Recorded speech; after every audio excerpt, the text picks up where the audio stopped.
चक्रव्यूह में फंसे हुए हो कि सर एग्जाम डेट को लेकर मेरे अंदर कंफ्यूज है कि सर कब आएगी, सर बुक्स मैं सेलेक्ट नहीं कर पा रहा हूँ, सर आपको लगता है कि 2025 में एग्जाम हो जाएगी, सर आपको क्या लगता है पद बढ़ेंगे, सर आपको क्या लगता है कि फर्स्ट पेपर में ये चीजें हो जाएंगी, सर इन चीजों में इतने उलझे पड़े हैं कि जो मेन चीज आपकी ये है कि सर मुझे सिर्फ पढ़ना है। और जिस बच्चे को पढ़ना होगा ना, उस दिन जिस दिन सिलेबस पहले आया था, उसी दिन वो सिलेबस को लेकर, क्योंकि चीजें चेंज ही नहीं हुई, चीजें वही हैं, लेकिन हम आज भी उलझे हुए हैं। आज भी हम इंतजार करते हैं कि कोई धीर सिंह सर बन के आएगा, मोटिवेट करेगा और उसके बाद हम पढ़ना स्टार्ट करेंगे कि लो भाई एग्जाम डेट आ गई, अब तो कर लो। अपने आप से प्यार करना सीखिए। अभी भी तुम इन चीजों में विश्वास रखते हो कि सर ये तो एग्जाम डेट प्रस्तावित है, क्या पता अगले साल होगी। मुझे पता नहीं क्यों लगता है, या तो आप गवर्नमेंट जॉब चाहते नहीं हो, और यदि तुम चाहते ना, तो आज एग्जाम डेट जो आई है ना, वो तुम्हारे लिए पैनिक नहीं होती। मैंने लेट मैसेज देखा, मेरे पास बहुत सारे मैसेज आ गए कि सर अब क्या करें, 6 महीने बचे हैं, इन 6 महीनों में अब कैसे होगी, ग्रेड फर्स्ट का सिलेबस बहुत बड़ा है, ग्रेड सेकंड जो अभी भर्ती के आवेदन चल रहे हैं उसकी डेट इन्होंने सितंबर में दे दी, असिस्टेंट प्रोफेसर भर्ती परीक्षा जिसका आवेदन जनवरी में स्टार्ट होंगे, उसकी डेट इन्होंने दिसंबर की दे दी। कहने का मेरा मतलब ये है कि वो टाइम गया जब 2-2 3-3 साल लगते थे, आप कोचिंगों में धक्के खाते थे, 2-2 दिन बार कहीं कुछ पढ़ रहे हैं, कहीं, वो टाइम गया। अब आपको बहुत सारी चीजों को छोड़कर एक चीज को और बहुत बारीकी से और बहुत सटीक तरीके से पकड़ना है। टू द पॉइंट अप्रोच के साथ तुम्हें आगे बढ़ना है, तब जाके बहुत बेहतरीन कर पाओगे। तो मैं एग्जाम डेट को लेकर एक बार दोबारा बता दूं आप लोगों को, आपने वैसे देख लिया है, बट फिर भी एक बार मैं दोबारा से चर्चा कर रहा हूं, इसको देखिएगा। फिर उसके बाद में एक बेस्ट रूटीन के ऊपर आऊंगा कि अब घबराने से कुछ नहीं होने वाला।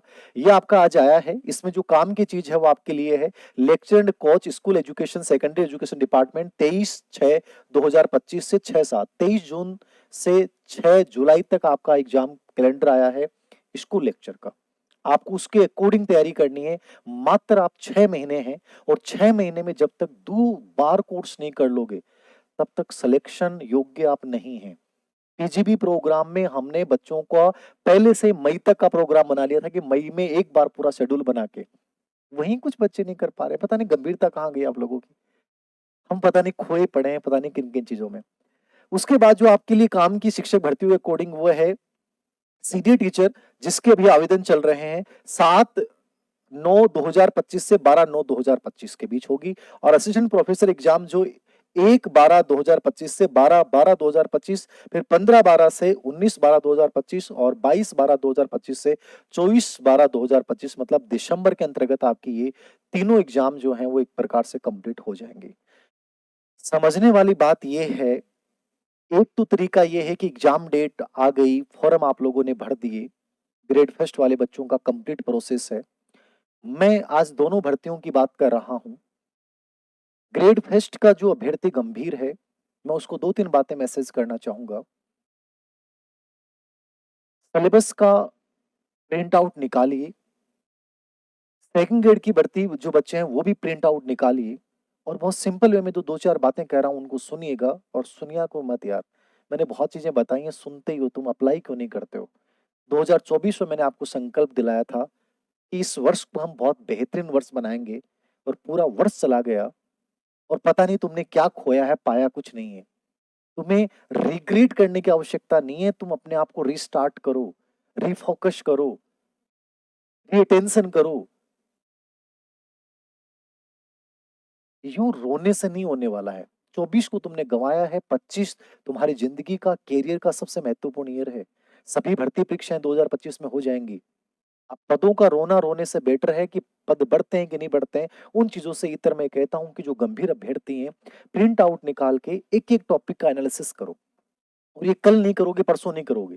पीजीबी प्रोग्राम के बच्चों को हम एक एक चीज बता रहे हैं, आप भी खुद चीजें क्रिएट कर सकते हो कि यार ये टॉपिक है, यहां से ये प्रश्न बनते हैं। कोई भी चीज को पढ़ रहे हैं आप, बहुत सिंपल है, मैं बताता हूं। कोई भी चीज को पढ़ रहे हैं आप, टाइम आपके पास मात्र 6 महीने का है किसी एग्जाम के लिए, तो ये 6 महीने कम नहीं है। अभी भी तुम गवाओगे सोचने विचारने में, कहीं मूर्खतापूर्ण कोचिंग वोचिंग करने में, उससे बेटर ये है जो पार्ट आपका बेहद कमजोर है उस पार्ट को आपको लगता है कि समझ नहीं आ सकता, उसकी कोचिंग करें, बाकी कोचिंग करने के समय जा चुके हैं। अब जो समय है वो सेल्फ डिसिप्लिन का है, बहुत अच्छे से ध्यान केंद्रित करके चीज़ों को पूरा करने का है। टारगेट बेस्ड स्टडी का टाइम आ चुका है अब। अब आप समय गँवाने का टाइम जा चुका है। तो कोशिश करें कि 6 महीने हैं, रोना नहीं रोना है, मैं जो कह रहा हूँ वो करिएगा। पूरे पाठ्यक्रम का एनालिसिस कीजिए आप। और पाठ्यक्रम का एनालिसिस जो मैं चीज़ बोल रहा हूँ, उसके अकॉर्डिंग करिएगा। ये तरीका मत अपनाना कि सर उसने ये बोल दिया, उसने बोल दिया। खुद अपना एनालिसिस करो आप। पाठ्यक्रम विश्लेषण में हमेशा याद रखना, जैसे मैं साइकोलॉजी में, सीडी में आपका आईसीटी पेडागोजी में बताता हूँ, ये बिंदु है, यहाँ से पिछले 5 साल में ऐसे-ऐसे प्रश्न आए हैं, ये बहुत इंपॉर्टेंट है और ये पार्ट ऐसा है जो नहीं आया हुआ है। पूरा पाठ्यक्रम का एनालिसिस इस प्रकार से कीजिए आप, कि ये टॉपिक सबसे मोस्ट इंपॉर्टेंट है, इसको इग्नोर कर सकते हैं, ये बेहद महत्वपूर्ण है, ये यहाँ ऐसे भी चला जा सकता है। पूरे पाठ्यक्रम का एनालिसिस कीजिए अपने माइंड में, किसी टीचर के बताने से नहीं, खुद अपना एनालिसिस कीजिए। टू द पॉइंट फिर उस अप्रोच के साथ आगे बढ़िए। ये बहुत ज़रूरी चीज़ बता रहा हूँ हर उस बच्चे को जो मात्र जिसके पास 6 महीने का, 7 महीने का है। नंबर 2 हो गया पहली बात पाठ्यक्रम का एनालिसिस। नंबर दूसरी चीज़, छोटे लालच छोड़ दो भई। छोटे लालच छोड़ दो। छोटा लालच क्या समझ रहे हो? छोटी चीज़ों में फँसना बंद कर दो। सर मैंने स्कूल जॉइन कर रखी है, कर लूँगा साथ में।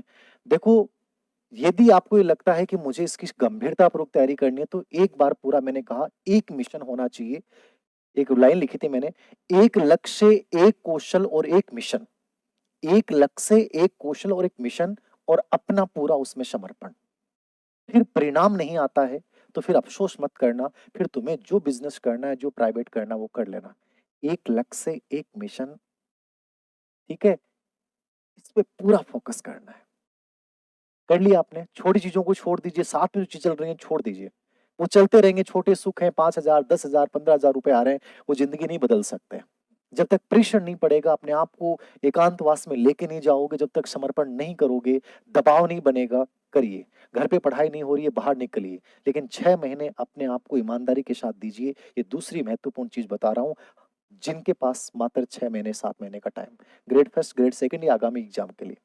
तीसरी चीज़ जो इम्पोर्टेंट है, दिनचर्या का बहुत बड़ा रोल होता है। 6 महीने का एग्ज़ाम का टाइम आया है आपके पास, 3 महीने अपने आप को दीजिए कि 3 महीने में एक बार मुझे सिलेबस पूरा करना है। सिलेबस में हर चीज़ नहीं पढ़ने की होती है, हर चीज़ पढ़ने की नहीं होती है। मैं कई बार बोलता हूँ साइकोलॉजी पढ़ते हैं अपन, साइकोलॉजी का अपने को ग्रेड फर्स्ट के पेपरों से आइडिया लग गया है कि कहाँ-कहाँ से प्रश्न आ रहे हैं। मुझे पता है सीएल-सीआई से आएगा, सिस्टम अप्रोच से प्रश्न आ रहा है, कोऑपरेटिव लर्निंग की मेथड्स पे इस प्रकार का, इस लेवल का प्रश्न आ रहा है, शिक्षा मनोविज्ञान की प्रकृति, अवयव और सीमा पे ऐसा प्रश्न आ रहा है, लर्निंग में कंस्ट्रक्टिव अप्रोच पे ऐसा प्रश्न आ रहा है। जैसे मेरे माइंड में पूरा विज़न है। समझ रहे हो आप? इंडियन हिस्ट्री, कला संस्कृति वाले पार्ट में ये वो टॉपिक्स हैं जहाँ से लगातार प्रश्न उठा जा रहा है और इस टाइप का प्रश्न आ रहा है। तो क्यों और कैसे? ठीक है? क्यों और कैसे? जैसे मैं पढ़ाता हूँ वैसे ही आप अपने आप को माइंड में एनालिसिस कीजिए, क्यों और कैसे? मुझे इस टॉपिक को क्यों पढ़ना है?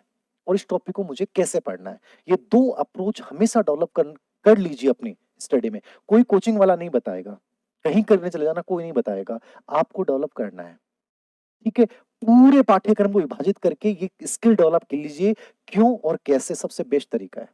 चौथी चीज़, रूटीन का बहुत बड़ा रोल है। आप में से कई बच्चे कहेंगे सर अब कैसे हो सकता है? मैंने कहा अभी भी पॉसिबल है। अभी समय गया नहीं है। जो तुमने गलतियाँ की हैं उनको दोहराओ मत। नई गलतियाँ करनी नहीं है। सीखना है कि हम बेहतरीन तरीके से पढ़ाई कैसे की जा सकती है। इम्प्रूवमेंट डेली अपने अंदर 1% करना है कि कल सर मैंने टारगेट तय किए थे आज पूरे नहीं कर पाया। आत्म मूल्यांकन करो रात को सोने से पहले और सोचिए कि इसको बेहतरीन कैसे बनाना है। ज़िंदगी में जिस दिन आप अपने आप को बेहतरीन बनाने पे ध्यान देने लग जाओगे ना, आपका टाइम बचने लग जाएगा। बेस्ट रूटीन के लिए 2-3 टिप्स दे रहा हूँ, इसको फॉलो कीजिएगा। मॉर्निंग सेशन, यदि आप लेट नाइट पढ़ते हैं कोई बात नहीं है। कोशिश कीजिए कि दोपहर के 12 बजने से पहले 5 घंटे आप निकाल लो सेल्फ स्टडी के लिए। पूरा दिन आपको बड़ा लगने लग जाएगा। 5 घंटे कैसे भी निकालिए, सुबह जल्दी उठिए 5 बजे, 6, 7, 8, 9, 10 5 घंटे निकाल लीजिए। मैं कह रहा हूँ 4 महीने की पढ़ाई में तुम्हारा पूरा सिलेबस बहुत शानदार कवर हो जाएगा। तुम खुद बोलोगे धीर सर हमने इसको फॉलो किया है। 5 घंटे मॉर्निंग में 12 बजे से पहले निकालिए, आपको पूरा दिन बड़ा लगने लग जाएगा। डिवाइड कीजिए पूरे दिन को। कौन-सा टाइम सेल्फ स्टडी के लिए है, कौन-सा टाइम नोट्स क्वेश्चंस हल करने के लिए है, किस तरीके से हम पढ़ाई करें। ये चीज़ें आपको डेवलप करनी पड़ेंगी। आपको क्या बेटर लगता है पढ़ना, आपको कैसे समझना अच्छा लगता है, इस प्रकार से खुद को मोटिवेट कीजिए। तो मॉर्निंग सेशंस में 5 घंटे ज़रूर निकालिए 12 बजे से पहले, ठीक है? नोट्स बनाना बंद कर दीजिए, नोट्स वोट्स में टाइम नहीं बचा आपके पास। 6 महीने, 7 महीने जब एग्ज़ाम में होते हैं, किताबों को पढ़िए, किताबों में उन चीज़ों को लिखिए और किताब में मेंटेन कीजिए अंडरलाइन करके। मैं मेरी किताब दिखाऊँगा आपको कॉलेज लेक्चर के टाइम, स्कूल लेक्चर के टाइम। मेरी किताब आपको 5 बार रंगीन मिलेगी। मैंने 5 बार रिवीज़न किया, 3 बार रिवीज़न किया, तो उसमें से मैंने ये देख लिया कि यार दूसरे रिवीज़न में मुझे समझ में आया कि यार ये चीज़ इतनी इम्पोर्टेंट नहीं है, इसको अपन छोड़ सकते हैं। तीसरे रिवीज़न में समझ में आ गया, ये सबसे क्रीम है, ये देसी घी है, ये लोनिया घी है, इसको खा लो। और बाकी जो है उसको डालडा को छोड़ते जाओ। ये चीज़ें आपको खुद को बनानी पड़ेंगी भई, ये बहुत ज़रूरी है। तो बेस्ट रूटीन जीना है, डिस्कशन करो अच्छे लोगों के साथ। मैं ये भी नहीं कहता कि तुम किताबी कीड़े बन जाओगे। लोग परीक्षा का टाइम टेबल आने के बाद टेंशन में आ गए, अब क्या करें, अब बहुत पढ़ेंगे। 18 घंटे पढ़ने से सिलेक्शन नहीं होता है, 14 घंटे पढ़ने से सिलेक्शन नहीं होता है। तुम क्वालिटी वाले 8 घंटे निकालो, क्वालिटी वाले जिसमें ओवरथिंकिंग नहीं हो, जिसमें तुम्हारा फ़ोन एयरप्लेन मोड पे हो मैक्सिमम, कोई नोटिफ़िकेशन ऑन नहीं हो, कोई अनावश्यक आपके फ़ोन में ऐप नहीं हो। हमने पीजीबी प्रोग्राम के हर बच्चे को ये चैलेंज दिया है कि उनके फ़ोन में 3 से ज़्यादा ऐप नहीं होंगे, नोटिफ़िकेशन ऑफ रहेगा। ये चीज़ें करनी पड़ती हैं सर। और 8 घंटे निकाल लो। 8 घंटे में भी मस्त होके पढ़ना है। मस्त मौलापन जान गए ना आप? तनाव वाली नहीं पढ़नी है, मेरे परसेंट आएँगे कि नहीं आएँगे, सिलेक्शन होगा कि नहीं होगा, सर बर्बाद हो जाएँगे, नहीं हुआ तो हम सबको छोड़ के आ गए। इन सब चीज़ों से हट के ये कोशिश करो कि सर मुझे अपना बेहतरीन देना है और खुशी के और आनंद के साथ देना है। पढ़ाई में भी आप आनंद जिस दिन फ़ील करने लग जाओगे, 8 घंटे सिर्फ़ माँग रहा हूँ तुमसे 2025 के। 6 महीने बाद तुम एग्ज़ाम देने जाओगे, आप खुद कहोगे धीर सर भीड़ से अलग हो चुके हैं। थोड़ा-सा मस्ती के साथ, आनंद के साथ पढ़ाई लेना शुरू करो। एक अच्छा रूटीन बनाओ। पीवाईक्यू हर टॉपिक के बाद हल करो, ठीक है? अच्छे ग्रुप बनाओ। हमेशा अपने से उच्चतर दोस्त बनाओ। निम्नतर मत बनाओ, ना बराबरी का बनाओ। अपने से थोड़ा ठीक हो, जिसको देखकर प्रेरणा मिले कि यार ये अच्छा पढ़ रहा है। ऐसे लोगों से दूर रहो जो आपको भटकाते हैं, जो आपको कहेंगे अरे कुछ नहीं है यार, ऐसे हो जाएगा, थोड़ा जी लें। देखो ज़िंदगी में कैरियर बनने के बाद जीने का मज़ा कुछ और है। मैं नहीं कहता कि अभी मत जियो, आपका मन करता है बहुत अच्छी पढ़ाई हो गई, 15 दिन से आप 1 दिन घूम के आ जाओ, दोस्तों के साथ बैठ लिए, हँसी-मज़ाक कर लिए, करिए। लेकिन एक बार कैरियर को सर्वोच्च प्राथमिकता दें, यदि सच में तुम्हें अभी ये लगता है, उसके बाद ज़िंदगी वैसे बहुत खूबसूरत होती है।